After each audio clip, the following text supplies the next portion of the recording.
ख्वाह वो 9 मई हो या कोई भी वाक़या हो, जहाँ पे भी कोई शख्स पाकिस्तान की दिफाई और दीगर स्ट्रेटेजिक तमसीलात पे अगर कोई हमलावार हो जाएगा या पाकिस्तान की सालमियत को या रियासत के दिफा को नुकसान पहुंचाने की कोशिश करेगा तो उसको कानून के मुताबिक सख्त से सख्त सज़ा होनी चाहिए। ठीक है। और अगर इसके अंदर किसी की इंटेंशन शामिल है या किसी ने इसको किसी प्लानिंग के तहत किया तो कानून के मुताबिक उसको पूरी सज़ा मिलनी चाहिए। ठीक। इफेक्टिव सवाल एक कानूनी बहस जारी है जो सुप्रीम कोर्ट के अंदर भी जारी है, वैसे इंटरनेशनल मीडिया के अंदर भी जारी है, हमारे सोशल और डोमेस्टिक मीडिया पे भी जारी है, और वो ये है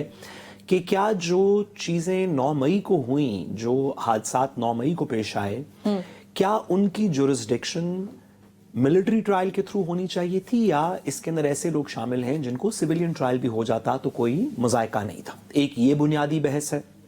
ठीक। दूसरी बहस ये है कि अब जिनको सजाएं हो गई हैं तो उनके पास अपील का क्या तरीका है या वो इसको आगे क्या प्रोग्राम में करेंगे। आगे जाके डिस्कस भी करना है हमने। जी, क्योंकि आपने अपील का तरीका आगे जाके डिस्कस करना है तो मैं सिर्फ पहली हद तक ये गुजारिश करूं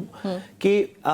सुप्रीम कोर्ट का जो इस वक्त जो प्रोसीडिंग सुप्रीम कोर्ट के अंदर चल रही हैं वो सुप्रीम कोर्ट ही के एक पिछले फैसले के खिलाफ अपील है, जिसमें सुप्रीम कोर्ट के एक 5 मेंबर बेंच ने, जिसको उस वक्त जस्टिस एजाजुल एहसन हेड कर रहे थे, उन्होंने फैसला किया कि आर्मी एक्ट का वो कानून का वो सेक्शन 21D जिसके तहत मिलिट्री ट्रायल्स होते हैं उसको उन्होंने आइन से कलअदम करार दे दिया, जिसके तहत सिविलियंस के मिलिट्री ट्रायल्स होते हैं उनको उन्होंने कलअदम करार दे दिया। हुकूमत ने उसकी अपील फाइल की और अपील के अंदर इस वक्त जजमेंट सस्पेंडेड है और सुप्रीम कोर्ट को बज़ाहिरन ये सुप्रीम कोर्ट इस तरफ चलती नज़र आ रही है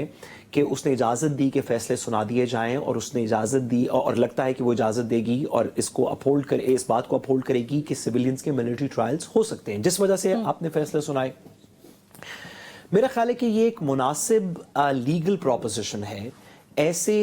सिचुएशंस हो सकती हैं जहां पे एक सिविलियन कोई ऐसी हरकत करे जिसकी वजह से जो इस जुमरे में फॉल करती हो कि उसका एक सिविलियन ट्रायल हो। फॉर एग्जांपल, अगर कोई पाकिस्तान का सिविलियन कुलभूषण यादव को कुछ सीक्रेट्स के अंदर हेल्प कर रहा होता तो वो सीक्रेट्स इस नौयत के थे, उनका कुलभूषण यादव का उसका ट्रायल इस नौयत का था कि वो ओपन ट्रायल हो ही नहीं सकता, उसको सीक्रेसी के अंदर चलाना, मिलिट्री कोर्ट के अंदर चलाना ज़रूरी है। इसी तरह अगर खुदा न खास्ता कोई पाकिस्तानी जानबूझ के एक सिविलियन अगर किसी हमारी स्ट्रेटेजिक फैसिलिटी पे अटैक कर दे तो उसमें इतने सीक्रेट अवामिल शामिल हैं कि उनका ट्रायल ओपन हो ही नहीं सकता। तो ऐसी सिचुएशंस मेरे ख्याल में हो सकती हैं जहां पे सिविलियन कोई ऐसा काम करे जिसका शायद मिलिट्री ट्रायल हो सकता हो।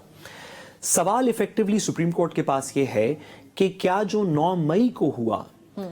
क्या वो उस डेफिनेशन में फॉल करता है या उस दायरे के अंदर फॉल करता है कि इन हादसात का तमाम का ट्रायल, ये जितनी भी हमले किए गए, जितने भी नुकसान पहुंचाया गया, कि इनका ट्रायल भी मिलिट्री अदालत के अंदर चले। ये मुकदमा ज़ेरे इल्तवा है। सुप्रीम कोर्ट बज़ाहिरन इस नतीजे पे पहुंचती नजर आ रही है कि 9 मई इसी जुमरे में फॉल करता है कि 9 मई के उसका ट्रायल मिलिट्री ट्रायल हो। हमें सुप्रीम कोर्ट के फैसले का इंतजार करना चाहिए और जो सुप्रीम कोर्ट डिसाइड करेगी वो ही कानून और आइन की तशरीह है और हम उसके सामने सर खम तस्लीम